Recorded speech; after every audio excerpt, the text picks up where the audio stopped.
Hi, my name is Ena Williams, and I'm a wife, a mother, and the chief nursing officer at Yale New Haven Hospital. When Dr. Freed and I discussed this topic, I was not sure how I would approach responding to the question as to how did I discover the rhythm of my life during this incredible, unpredictable, uncertain, and volatile time. I had no idea what was coming, and I was perhaps scared about could I lead my very large team through something none of us had ever seen or experienced before. I will share a few thoughts about how I prepared myself and my family and my team, not knowing what was about to hit. I've used a personal model to think about how I live my life, and it is divided into three slices of a pie: one slice for me, one for my family, and one for work. It is something that I've sort of kept as a guiding star as to how I try to maintain balance and shift the equilibrium in my life to maintain that balance.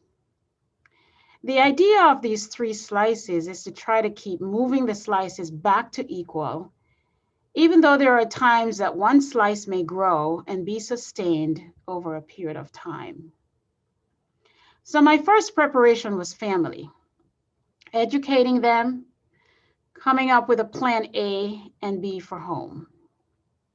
You see, my husband is a high risk individual, and my biggest concern was not exposing him. So I actually moved to a different part of the house, and we talked about what we would do when we were both in the house. We talked about what we would do if I got COVID, if I got exposed. And we actually had an external plan, somewhere that I would stay so that he would be safe. It is more likely he probably wouldn't get COVID because he probably was never going to leave the house. But if he did, we also had a plan B, where I would go so that he could be safe. My sons were in New Jersey, so they knew they had to stay there for a while. And we talked about how we would check in with each other from time to time. And we talked about what it is that they needed to do to protect themselves and stay in touch with family.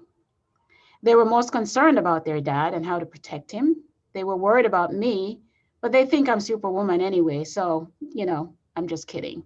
They were worried about both of us. My second preparation was work. How was I going to lead through whatever this was? So, a friend sent me an article that was pivotal for me, and it was titled, How Will You Adapt? Thinking Agility, the Key to Leading in a Complex World. I had read this article before, but this time a number of things stood out to me that I felt was one of those times when you felt like you got a direct message. It really was about working in a VUCA world. And I'll talk about what that means in a minute. The first thing that caught my attention in this article was a phrase by Albert Einstein. The world we have created is a product of our thinking, he said. It cannot be changed without changing our thinking. So that first message was, you have the power to recreate your world. It was in your mind. And I'll come back to why that was important. The second thought in the article was this idea of volatility, uncertainty, complexity, and ambiguity, which is VUCA. It's a world that is full of reality, yet requires speed. The ability to move fast, shift attention, and think in increments is more critical than ever. So I had to let go of any long-term planning. This was a really important point for me because we had no idea what was coming, and we knew we would have to move very, very quickly. The third thought, how to perform, that leaders must stretch outside their mental comfort zones. And that requires energy and effort. So this pandemic that was about to hit us was going to require work. And I would have to get outside of my own mental zone. and lead my team outside of their mental zone. A really important point. This was perhaps the most jarring reality. Plan on having half the resources that you expect to have. Wow, how do you do that when you have no idea what you're about to face? But the article speaks to the fact that this particular situation actually triggers your brain to look for new ways to get things done. And so as I read this, I thought to myself, this is not a barrier. This is not an obstacle. This is an opportunity. My third preparation was personal. As I talked about in the beginning, that 3 slices of the pie: family, work, personal. Perhaps one of the first things I did was I was currently working on a doctoral degree, and it became clear to me that I would not be able to do so. So I made the tough decision to withdraw. And the purpose for doing that was to give myself space, to give my brain space. I was not going to be productive anyway, and I really wanted my money back for the semester. That was really important. But it was really about the sanity and trying to maintain the balance. I knew that work was going to require of me something that I didn't know whether I had or not. And so it was important for me to have all the capacity to do the things that we were going to be called on to do. One of the good things about the pandemic was that churches were closed and everyone was online. And even though I had to work 7 days a week, 14 hours, very long days, I didn't have to worry because I actually did not have to leave my house to stay connected with my faith partners. And that was really important for me. And one of the beautiful things that kept me through that time was they prayed for me every Sunday. They called my name. And when I was not able to connect, they still prayed and sent messages back through my husband. And so this idea that there was this faith community holding me up made me think I can do anything and I can get through this. This slice of the pie perhaps had the biggest impact though.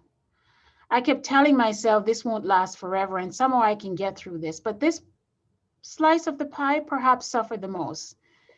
It was a lot of work to continue to push the slice back and to try to get some equilibrium back into my life. But my family was very supportive. I've historically been a journaler. I like to journal. Part of what I do with journaling is to just write the thoughts and the feelings and the emotions that were in my head and in my heart and in my soul. And I felt like when I put them on a page in a book, they were safe and they were protected and I could go back and I could enjoy them, or I could be sad about them, or I could be cry about them. It actually helped me to sleep. And there were nights when I went home and I thought, I shouldn't be home. I should be there with my team, but I also know I couldn't be there 24 hours a day. And so journaling for me was a really therapeutic process. Since the pandemic happened in the spring and summer, it was actually not a bad idea. The days were long, the sunsets were late, and I'm a fan of sunsets. So I would sometimes sit out the window, watch the sunset, take photographs of the sunset, and just was in awe of how beautiful the sky was. And somehow it seemed more beautiful than it ever did before. I would take walks when I could. I tried to sleep when I could. I love music, so I played a lot of music at home and danced in my house. And it was really a way of sort of shedding the stress and shedding some of the burden that came along in this pandemic. One of the other things that was really helpful for me personally was a buddy program that we have at work. This buddy program allowed you to find a friend and call them your buddy. I have lots of friends at work, but this was a unique program because you were responsible for each other. And so my buddy looked out for me. We looked out for each other. We made sure that we had something to eat, that we even had water to drink, that we had taken a pause for the day and that we had checked in with each other on a daily basis. Perhaps the thing that brought me the most joy was the stories of the team, watching their resilience, crying at times when I thought I had failed them or missed something that I should have known. And I think the biggest thing that helped me was letting go at work and allowing my team to take on things I had to give up and be very trusting of them. The thing that really sustained me, my husband is retired, and he cooked some of the most wonderful meals to make sure that I stayed nourished. And so if you ask me, how did I get my groove back? I try to keep these 3 slices in my life when I'm not under stress. And I find that when I'm under stress, I can go back to these 3 slices of life, which is personal, family, work.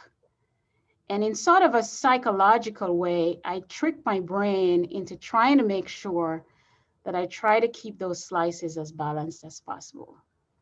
Now, there are times when you can't do that. One slice will overtake the other slice. But the idea is to get the slice back to as normal a position as possible. And so that was how I got through this pandemic and got my groove back.